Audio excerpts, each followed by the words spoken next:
to forget stuff. But back to the school one. I can't comment so much about the Malaysian school system because I was primarily in Germany at that time. But the German education system is a little bit different. Usually the students they go all to Grundschule, and then after Grundschule, that's what they call primary. After Grundschule, you get divided. So you can either go to Hauptschule. So Hauptschule is more, you go to a school where you focus on more labor jobs. So for example, as a mechanic, for instance, or you can go to Gymnasium. That's where most people go, and then they can study in university. That's usually where more, it might sound tough, but it's usually more where the better performance students go in Germany. They go to Gymnasium, and then others they can go to Realschule, where they do a Fachabi. So that means they study. They go to school, but they study something specific. So if, that can also be, for instance, a specialized mechanic. You can go to a school and then you just learn that. So when you graduate, you can only then study subjects with mechanic. If you want to be a normal student in Germany, to study all the subjects, you have to go through Gymnasium. And that one you can only do if you perform good in primary school, then you can go to Gymnasium and then you can give a try.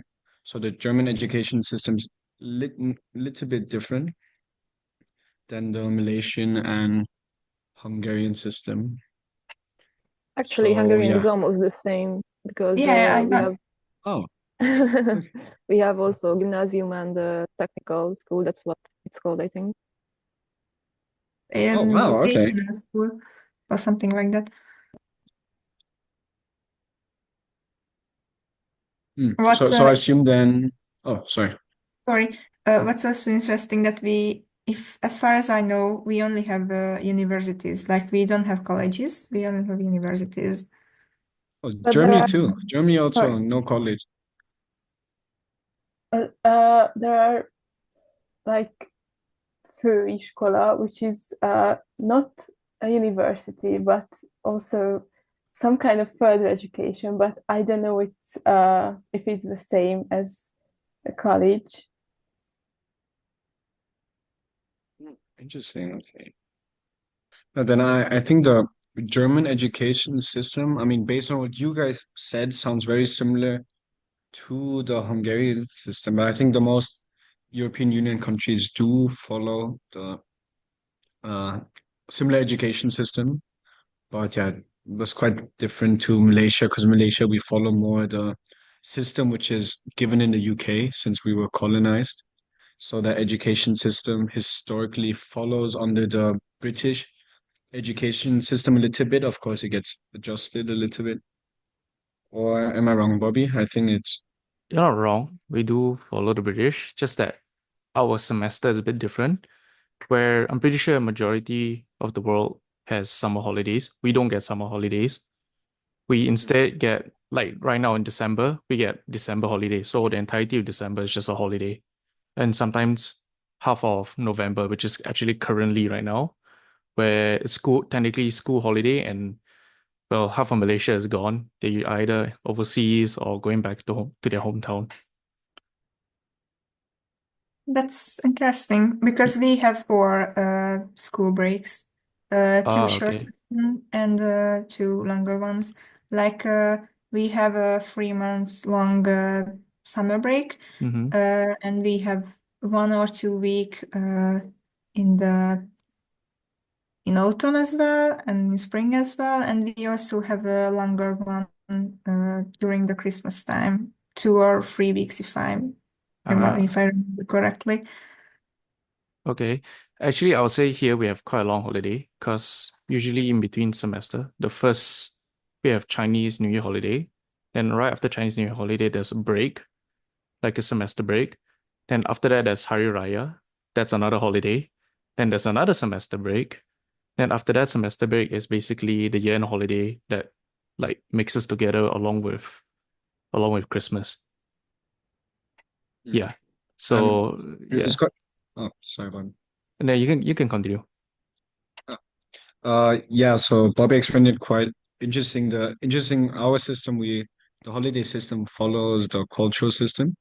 So like I think we mentioned last meeting, Malaysia is made up of the three cultures, Malay, Indian, and Chinese culture. So usually the holidays follow under religious holidays, for instance, or festivals which is connected to the culture. So Chinese New Year, like Bobby mentioned, since we have the Chinese Malaysians, we get time off to let the Chinese Malaysians celebrate Chinese New Year, Hari Raya.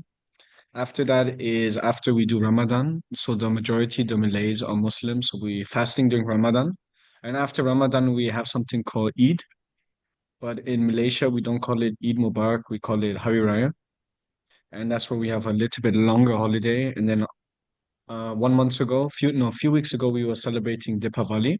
Deepavali is the Indian Lights Festival. So we got few days off for that. So that's why the Malaysian system, we like to follow the cultural religious holidays. So that's why we don't really follow summer. And of course, in Europe, you have the Easter holidays because of Christianity and for instance, but we follow more the cultures from the Malay, Chinese, and Indian. So that's what makes it a little bit different and unique. And to add on, in Malaysia, we have so many off days because in our country we have 9 king families. So I think from the 9 royal families, if one of the Sultan has a birthday, then we also usually get few days off. I mean, of course, it depends where you're staying. So, for instance, in our university is in Selangor. So usually, if the Sultan of Selangor has birthday, then we will have few days off. Or if the king, every 4 years they rotate the king. If the main king of Malaysia, he has birthday, then we also have holiday. So that's why we have a lot of like small holiday factors that also comes throughout. So yeah. Does this also apply to universities? Because what I mentioned applies to primary and secondary school. We have less off days during university. I feel like it's same here also. During university, it feels weird to have not as many holidays, especially when my family, like recently, they're going to China again, and they were like, Would you like to follow?" I'm like, "Nah, I don't have time. I have semester ends 12th December," and they were like, "We're going 12th December." I'm like, "Nah, I can't." Yeah, so I missed out trips to China, trips to Japan, trips to Korea. Missed out quite a few trips going It's a whole overseas. opportunity. Yeah, I missed out quite a lot, but some way just doesn't want to like let up until January. Yeah, That's true.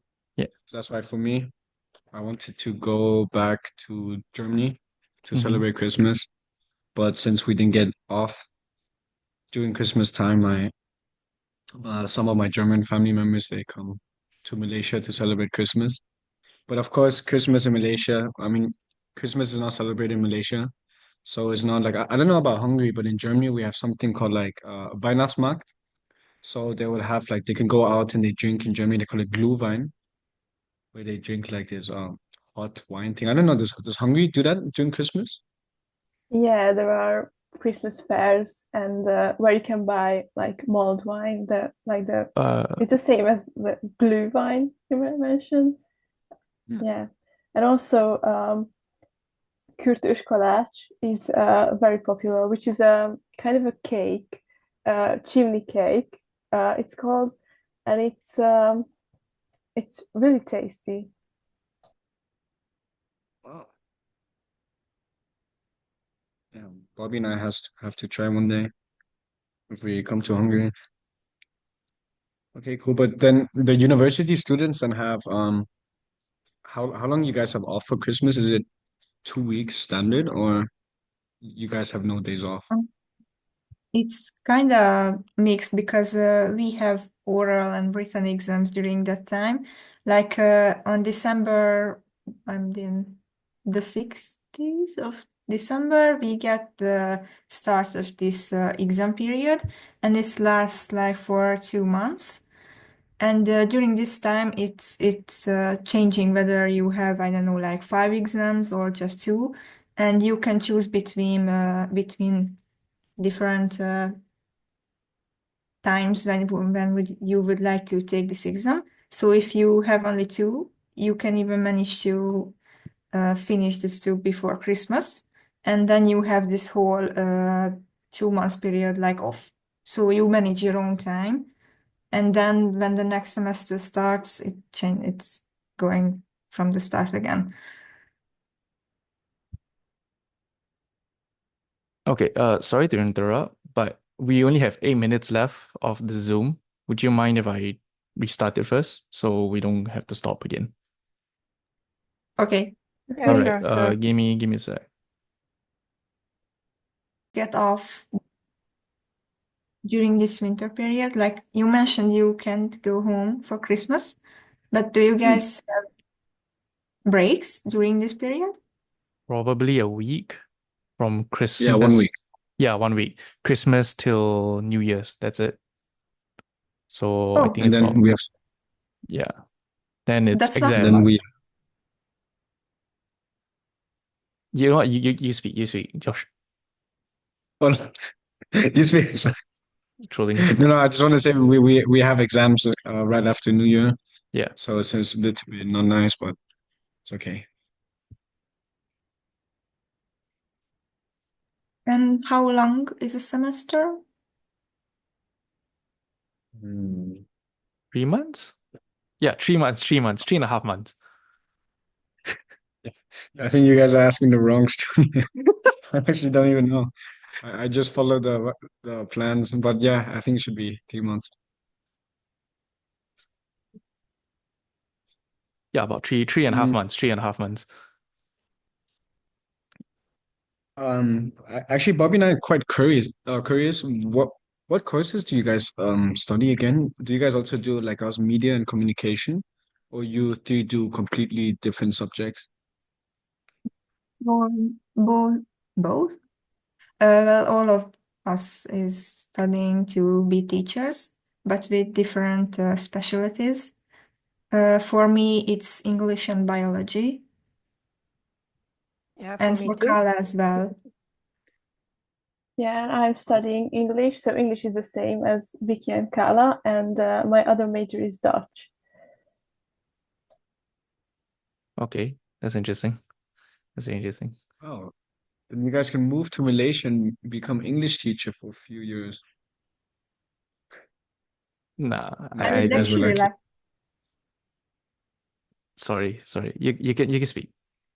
Sorry, Victoria. I would actually like to go to Asia at some point of my life, but I have to work like for 5 years in Hungary because my education is free. And if I Hmm. want to go abroad, then before that, I have to work. Uh, the period of time I studied in university, because that's the cost that the state is paying for my education, I guess. On the Okay. complete side, Is that to what you go, Bobby, you Josh. go. Okay, No, sure. you go. On a complete side note, is that I see there's a anime poster in your background, Victoria. Yeah. So Yeah, I'm assuming you want to go to Japan, maybe, to teach English? yes. Yeah. Everybody wants to go to Japan. Even I also want to go to Japan. Yeah. Um, yeah, been there twice. Very nice place. Very beautiful. Yeah. I'm also interested in the culture. Well, Fair. to be honest, I don't have much time to watch anime during this time, but I also feel like I grew out of it. Uh, But I'm really interested in the culture and I want to visit Japan. uh, me visiting Japan is what got me into watching anime at first, but I also stopped. But I'm more towards the car culture over there as well as music culture over there because it's completely different comparatively to what I find in other places. And I don't know, they said that in Japan they don't really speak English. I don't know if it's true or not. That is true. They do not speak English at all. I struggle a lot. It's always holding out the phone, always on Google Translate, and it's like you have to like translate 2 or 3 times before they understand anything. Yeah. Yeah, that's why I want to study language as well, but it's really hard. And I don't know, this science, basically, it's so difficult for me because I got used to the Latin alphabet, and it's Okay. totally the Yeah. opposite. The simplest one they have is, I think it was kanji. It's basically like their own alphabet system. Yeah, basically you just read it as an alphabet. They use it majority over there, unless they use the other system, and that one's more related back to Chinese, and even that one I struggle with because Chinese have hundreds and hundreds of characters. Yeah. So it's quite interesting how, despite being so far, there's like certain aspects here and there you can relate to. Yeah. And yeah, you can speak. You can speak. I'm done. I'm just trying Okay. to. Yeah. Oh no, I just want to ask. So, Esther, Kayla, are you guys planning to stay in Hungary, or you guys also want to go to Japan like Victoria? Or have any? What do you guys plan after graduating? Okay, so I'll start. So us two is the same as Carla. So we have to work in Hungary for 5 years, I think, because the state paid for our education. But after that, I think I would like to move to Belgium or the Netherlands since I'm studying Dutch and I've also been there once. And yeah, I really love those countries. I'm just going wherever the wind blows. So yeah, I don't really have any plans. I don't know, want to see other cities too. Not for a whole lifetime, just, I don't know, just to see it. It's also tricky because as teachers, it's much harder to find our place in other countries. Like if we want to teach English, of course, it's easier. But for instance, if I want to teach biology, then I have to teach biology on the country's native language, mother language. And basically, I have to study another language, like on a master level, to be able to do my job there. So it's also tricky. Then for that, I would say, like what Joshua said, you can actually come to Malaysia. Malaysia usually teaches their science language, all the science subjects in English. Albeit also sometimes in Malay, but usually in English, especially in the main, not the main country, in like the big city, especially for the what we call international schools. Yeah, they teach biology, physics, everything in English. It's cool, I guess. Yeah. Yeah, you should check it out because especially for teachers, Malaysia likes to take teachers from Europe.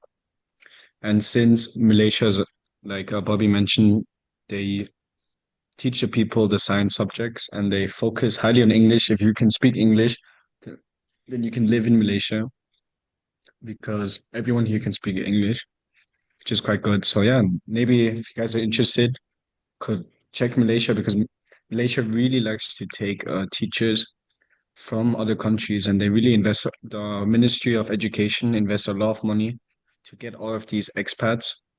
So it's quite interesting. Maybe it could be a pathway for you guys. I guess it's a must-try thing. And how about you? Do you guys want to stay in Malaysia or want to move somewhere else? I would actually like to move. There's like a few places. I have family in UK, so maybe the UK, but at the same time, Australia seems pretty fun. I've been to Australia, pretty fun. Japan is another place, but considering a lot of things over there, maybe not such a good idea. And maybe back to my great grandparents' hometown in Singapore. Yeah. So there are a few places. Malaysia is just not it for Chinese people. Yeah. Um, yeah, I mean, for me, I want to stay here quite a few years because I lived most of my life outside of Malaysia. So that's why I think I'll stay here for a while. But Bobby has a point. Usually in Malaysia, there's actually always a saying in our Malay culture. We like to say that the smart Malaysians will actually leave the country because especially the Chinese Malaysian, I think Bobby mentioned a little bit, the majority of Chinese Malaysians try to leave the country. They try to go to Singapore or mainland. Correct me if I'm wrong, um, Bobby. So that's why the many like to leave Malaysia because we still have like I think we spoke about in our last meeting. We still have the cultural issue here, so it's a little bit different. But for me personally, I think I want to stay here because I believe because I'm very into entrepreneurship and I believe Malaysia is one of the best countries for entrepreneurship because of the regulations and policies here are not as complicated. For instance, as the European Union, it's very easy to do business here and to make money if you know the right people. So that's why for me, I see Malaysia as the perfect place for me to stay. But maybe I'll go back to Germany, maybe a few years. I'll see. I mean, we do joke about how certain areas in Malaysia can relate to certain places outside of other places. Take, for example, there's an island called Pulau Langkawi.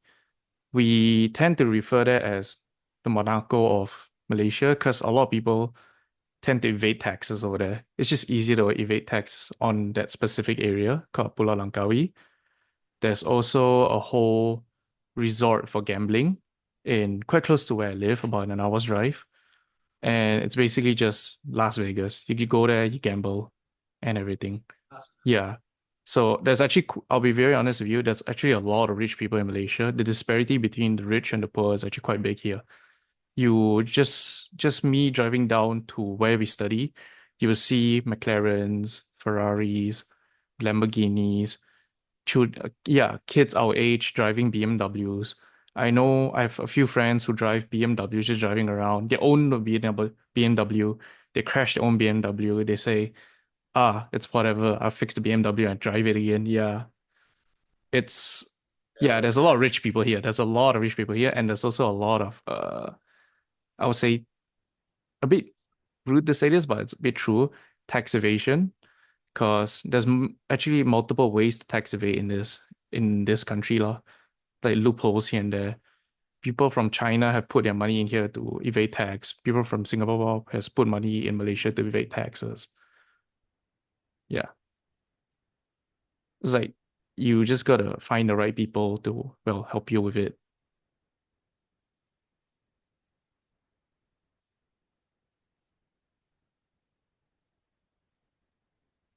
So how's it in Hungary? Are there also a lot of wealthy people in Hungary, or is it very divided? So Bobby made a good point. Malaysia has a lot of rich people, but overall statistics, Malaysia is still considered as a uh, The world developing country.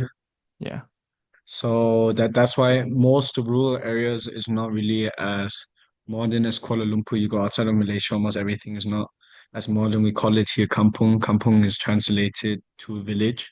So most rural areas are very like village area, not any high buildings. Kuala Lumpur is the hotspot of Malaysia. That's why here we have beautiful skylines and everything. And I think Bobby made a good point. Malaysia is also known for money laundering and tax evasion because but to be fair, that's almost in most Southeast Asian country. So that makes Malaysia a little bit special. Wait, And yeah, actually, on a side note, it's very special. I'm pretty sure everybody here has watched a movie. Have you heard of the movie The Wolf of Wall Street? I see like one person nodding. It's like the other two. The Wolf of Wall Street with Leonardo DiCaprio. No, okay, that's wild. Basically, it's a Hollywood movie based on a real guy who scammed a bunch of people through investments. And that movie, talking about guys scamming a bunch of people, is funded by a corrupted politicians. There used to be a politician in Malaysia. He funded that movie completely. Yeah. And Yeah. now So him, a bunch of, and also big banks from America got sued by the Malaysian government for corruption and stealing a bunch of money. mm. Yeah. And so basically the one who funded it was a businessman, and he was best friends with our ex-prime minister, and our ex-prime minister has the award, global award for the most corrupt politician in the world. He stole, I think, around 3 billion of the people's money. But they put him in jail. But I know in which jail he is. He's in a VIP jail. He has like a own villa in his jail. So our country is very special if you're a politician. So that's why it's quite interesting. And we have the biggest US military corruption scandals also involved in Malaysia. So we're involved. I mean, we always get the headline for the wrong stuff. Corruption, our planes get missing. The MH370 got missing. The other one got shot down in Ukraine. So usually Malaysia ends up in the headlines as quite negative, but the people here are positive, so it's okay. Is it truly positive? 2022, we were ranked the most racist country, the second most racist country in 2022. We almost beat South Africa, but South Africa stayed at the top. We were second place, almost caught up. Yeah. But how is it in Hungary? Is it also is it racist in Hungary? Or not really? I think it depends on who are you asking, because I don't know. It's in my opinion, it recently got popular among little boys, or I don't know how to call them, so younglings, and they think they are really, really funny, but they're not. So yeah. I feel like that's a similar situation here. A lot of especially rich kids, they think they're very special. Yeah, and they're very racist to everybody. They're just Yeah, plain their ego racism. is, oh my God. Yeah, Oh. ego is crazy. They think they're top of the world. They think their fathers can guys like, got yo, a new cat, cat. you got a new Oh. cat? Yeah, so this is a Bengal breed. Actually, in many countries, this breed is illegal because it's considered a wild animal. Malaysians love cats. They put cats in But we love, zoos. Yeah. we not- We have a but we capybara. like the wild ones. Yeah, we have a zoo it's called Zoo Negara, and they have a capybara enclosure, and they literally put a cat inside a capybara enclosure just to keep the capybara company. Yeah. But we love the cats when they're wild since we're jungle. That's why the cat breed I have, that one is not allowed in Germany. But in Malaysia they allow it. Yeah. So that's why my cat is like very wild. He like jumps up and down, doesn't sleep. So that's why Malaysia is special. You can get any pet. My girlfriend, she had a pet snake. I mean ex-girlfriend. And I knew some other girl, she had a monkey. So that's why yeah, Malaysia is quite special. You can get any pet, any dreams can come true here. Yeah. And I yeah. own a Even wild tortoise. animals? Sorry? Excuse me? Even wild animals? I mean, if I know Yeah. this idea pops into my mind that I want to keep a tiger, I can keep a tiger. No, Yeah. tigers are I mean, endangered. okay. Yeah, tigers are a little bit special here. Yeah. For us, they're sacred. So tigers, no, but all the others you can. Yeah, a lot of things you can. I've seen people own alligators, tortoises, and a bunch of like very exotic animals. Snake, Yeah, reptiles. reptiles, a lot of reptiles, a lot of reptiles.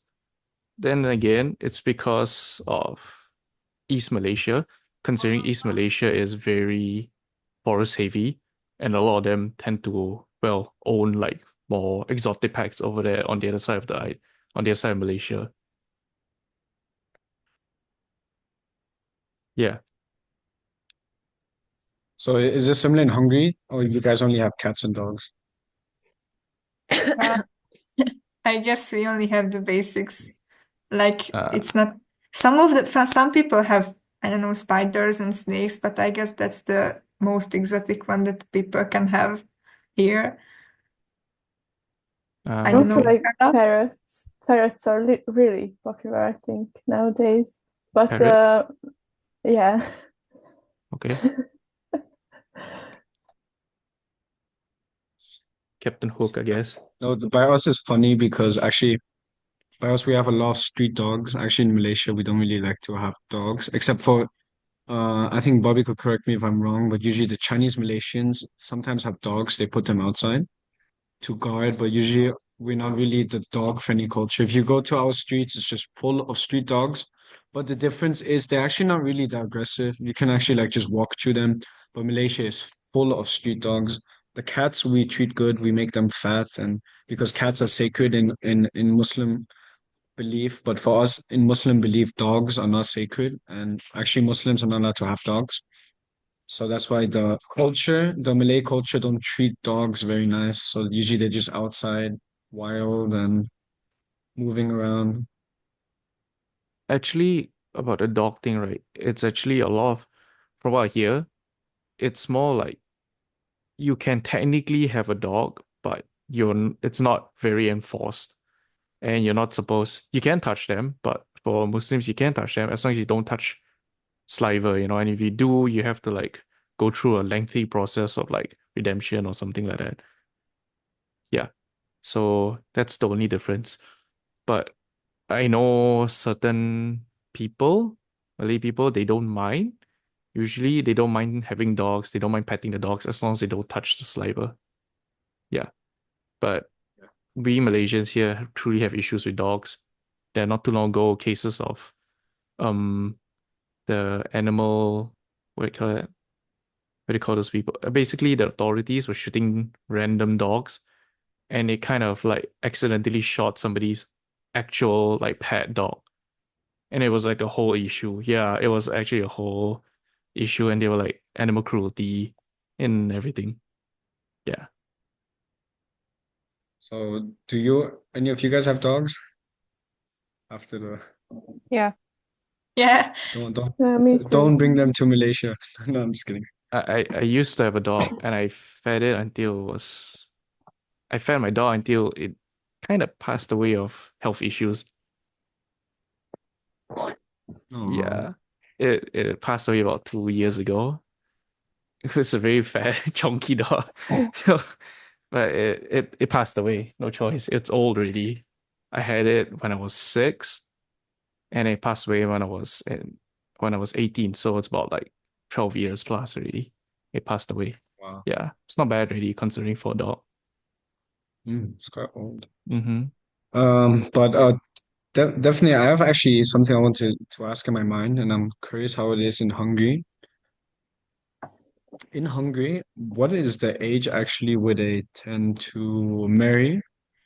Is it more later, like in most European countries, or is it early, like in Malaysia? I'm quite curious, like how the not only the marriage is, how the dating culture and how people meet each other, and then they marry like right after uni, or is it similar like in Germany that they marry quite late because especially most of the women are working?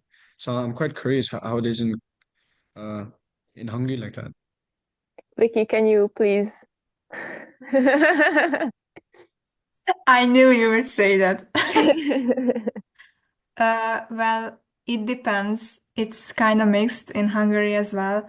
Like most of the people tend to marry late, I guess.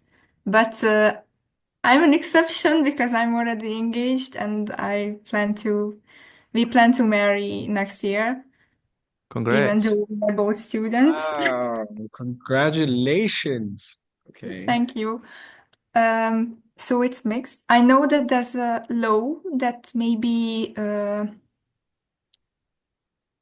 people age below 16, I guess, they are not allowed to be married, only with uh, how they say it, with the allowance of their parents, I guess. Yeah. And after that, you can marry freely if you want. The state won't say anything. Maybe the family will say that it's too early. Even my family says that it's too early. How young are you again? I'm 19. I mean, it's Wow. not the first case. I used to have a classmate who married at 19 also. So you're not the first. It's fine. Yeah. Thank you. Yeah. It's not common. That's all. Yeah, And it's not common. maybe only my family thinks that it's kind of early, but they don't have a problem with it. They just said it's a bit early. But it's my life. Yeah. But Mm, yeah, sorry. yes. I So feel like it's very different in Malaysia. It depends on where you are in Malaysia. For big cities, it's usually late 20s to early 30s. That's usually the age that people start to marry. Because any time before that, people are usually dating, and half the time, those people who are dating are not really there to actually date for love. They're dating for, well, monetary wealth or just having fun. In Malaysia, I feel like, especially in the big city, it's a very common thing to date, not for love, more for like either status or just like, to, as they say, test the waters. And yeah, that's only for the big cities. And if you go outside, um, a lot of them can vary, and some of them are very controversial. There was a case a while back ago where a girl married another guy, but she was 12, and the guy was in his 20s. Yeah, Mm. yeah. But to add on that point, because we in the Islamic culture, actually you can marry below the age of 16, so that is considered acceptable in the Islamic belief because they believe if you marry someone young, then but you have to wait until the person gets her first period, then it's permissible to marry. So actually, in other words, if they're even 10 years old and the guy is 60, is actually permissible in the Islamic culture. And to add on, since I'm also half Malay and I can comment out so many family members, the men have special standards that they can marry 4 times. So they're allowed to have 4 wives, but the woman, so the wife cannot have 4 men. So that's why very wealthy Muslim Malays usually tend to have 2 to 3 wives. If they have 4 wives, that is very, very rare, but some do have. That's also what makes us a little bit unique. And I think Bobby mentioned it quite good. Malay people tend to marry also earlier. For instance, I have a Malay girlfriend, and she also asked me to when we're gonna marry, even though I just meet her since 1 month. So that's why how fast you meet them 1 month and they already want to marry. Yeah. But yeah, I'm our culture is quite special. I'm just curious, but how do you, I don't know, it's kind of weird for me because in our culture, it's not common to have more than one wives. So how do you think about it? I mean, as far as I know, you're Muslim as well, right? Or Yeah, yeah. Uh, yeah. And what are your thoughts about it? I mean, I'm just curious. My thoughts personally, because I was raised also in Islamic belief. I mean, yeah, my father's German, but he's also a convert. But I believe that it's because of our religion we accept it, but in a way that we believe that you can marry 4 times just for pleasure. You can only marry 4 times if it benefits the wife. So this means, for example, you marry one wife and the second wife comes from a very poor background. So in Islam, we believe that we have to help them. So that's why you can marry the second wife. But I have to add on, this only works with the approval of the first wife. So that's what's stated in the Quran. You just can't marry 2, 3, 4 wives. The first wife always has to approve. But I have to admit, I know many Malaysians, they marry one wife. So they want to marry the second wife. The first wife doesn't approve. So what they do is they take the second wife to Thailand because in Thailand there's no law. And that happens is very common here. So they would marry the second wife in Thailand, then bring the second wife back to Malaysia and force then the wife to accept it. But to your question, for me personally, I don't, in my opinion, I think if it helps the second, third, and fourth wife, I don't think it's an issue based on the way I was raised, educated in the Islamic way. I think it's not an issue. If it's something for me personally, I'm not a fan of that because I love to only love one person and believe in sharing the love with others. But I think it's acceptable, in my opinion, based on our religious beliefs to support other people. I'm Thank you. Chinese. I'm Chinese. I believe in one wife only. Yeah. Okay, we are quite interested. Do you guys think that is in, I mean, hearing something like that from Hungary, would you guys think that's quite weird in the sense, or how do you guys think about it? I mean, we're open to hear any opinion. I don't have a problem with it, but it's kind of weird for me because I'm a Christian and I don't know, for me, only one is kind of acceptable. I don't know if it's the right word. It just kind of sounds weird for me, but I don't have a problem if other people do it this way.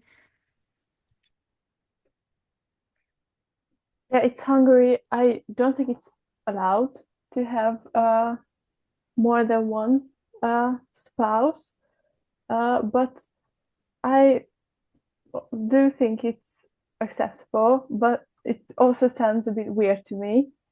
Not because I'm religious, but I always start to wonder if one of the wives won't get like jealous of the other ones, maybe. No, that is quite common. They do get jealous and they do tend to divorce, but the Malay culture, the Islamic culture is very in the sense that they listen and obey the husband, because in Islam we believe that the wife have to obey the husband. So usually if the Malay husband says he wants a second wife, even if she's jealous or not, usually the culture is that the wife will accept it, especially if the man can support multiple wives. Yeah, so we're very patriarchal in the Malay culture. Of course, the wife do get jealous and everything, but if they really believe in the religion, they would tend to accept it. But of course, we also have to believe, for instance, that the man cannot sleep with, have sex with all wife at once. For example, that also doesn't work. You have to believe that the man has the role to provide as much love to all the wives same. So that means you have to love the fourth wife as much as you love the second, third, or fourth, or the opposite way. So that's how we believe it. So the man job is to make sure that the wife does not get jealous. But usually this type of tradition happens more in the rural areas of Malaysia. So in the city areas, you don't really have marrying one or two wives, but more in the religious areas is quite common. So if Kayla or Esther, if you guys ever find a Malay husband, then maybe have to ask if he wants to marry two or three times. So I have to watch out. No, I'm just kidding, but yeah, but usually that happens in the rural areas. Oh, hi Ziki.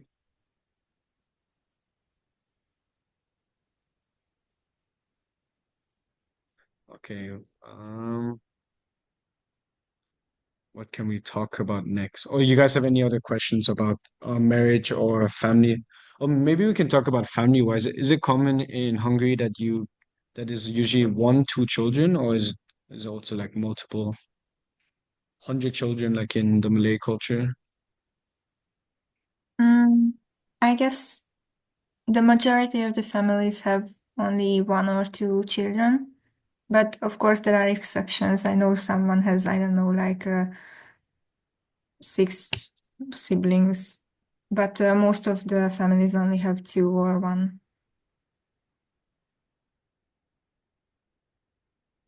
Okay. Mm, for us, it's common that we have maybe 8 to 10. The Malay culture, my mom has nine sisters and one brother. But of course, it depends on the generation, the early generation. This is Malay culture. Z and Bobby can maybe speak later about the more Chinese culture. But in the Malay culture, you tend to have 8 to 10 children usually. So that's why all my aunties also have six, seven children. And that's why I have like 50 cousins that I only remember maybe the name of two of them. But usually we tend to have a lot of children, especially in the rural areas, because we believe the more children, the more blessing. So that's why usually in the Malay culture, when the wife marries, no, it doesn't matter about their educational backgrounds. I know many wife they had masters and doctors, but they gave everything up based on the culture. So usually in the Malay culture, when the wife marries, she's said to be a housewife, and if she can provide multiple children, then we tend to see it as a blessing. So that's why they like to keep 8 to 10 children and everything. So I know many wife, for example, they wanted to be doctors and psychologists, but they gave it up because they married into the culture and then they had to provide multiple children. So that's something very common in the not only Malay culture, in the Islamic culture in general. So yeah, and in the Chinese Malaysian culture, I think it's 1 to 2 children, if I'm not mistaken. That's only for, I would say, the new generation. For the past, I mean, my great grandmother had, I think, 5 to 6 children also. Only my grandmother, from then starting on, had like two or three kids only. But very rarely three. It's usually only 1 to 2 kids.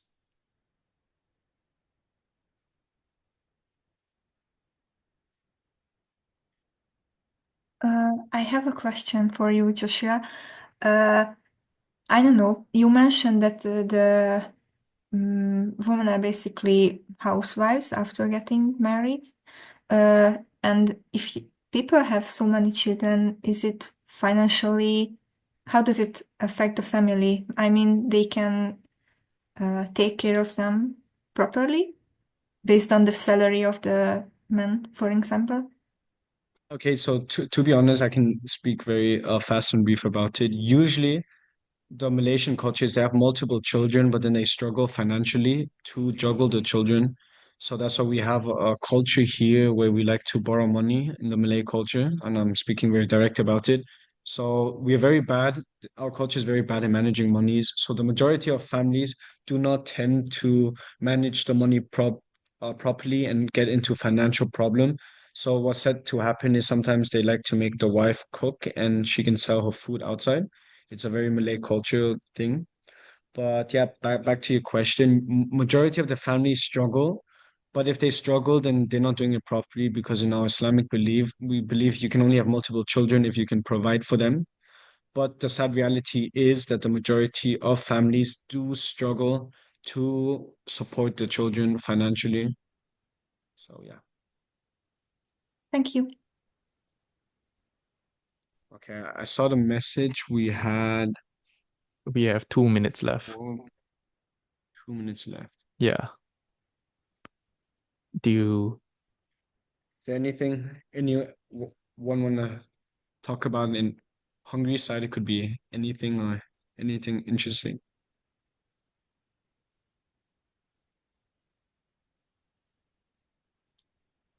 No, know? I guess, I I was thinking, mean, yeah, sorry. yeah. Oh no, I just wanted to say I was thinking maybe we can all stay in contact. Maybe we can all share our Instagram in the WhatsApp group if you guys want to. And who knows if you guys are anywhere in Malaysia and anytime in Malaysia, we're in Hungary, we could always text you guys. And of course, we are very welcoming people. So I think that would be a good idea. And our group, we created we were supposed to create a small video about our culture, which we will be finished, I think, tomorrow night. So maybe you guys can see it. So just a very small, brief video. And yeah, Yeah. Um, I think that's it. We can end it right here, I feel like, because we have about 1 minute left. Thank you guys for sharing. Honestly, yeah, Joshua, you want to say something again? no, I just want to say, or should we just wait until the video just ends? Well, so we're gonna stay here for 1 minute straight. Sure, I guess. Okay, do you guys have any other questions? Maybe you want to ask one of us, You got about or 30 Bobby or seconds left. Z. You guys have any questions in the last 20 seconds? Nah, everybody does. But yeah, it was definitely fun having a talk. If you guys ever want to have a talk again, let us know. We will try to be earlier, but our culture, we will always be late for the meetings. So it's quite normal. And It's it just says less than 1 minute. should we just end it? 1 minute Right. feeling very long. A little bit long, That's one okay. minute. Yeah. I'm going later dancing. So I do salsa and bachata as a hobby. Yo. So I do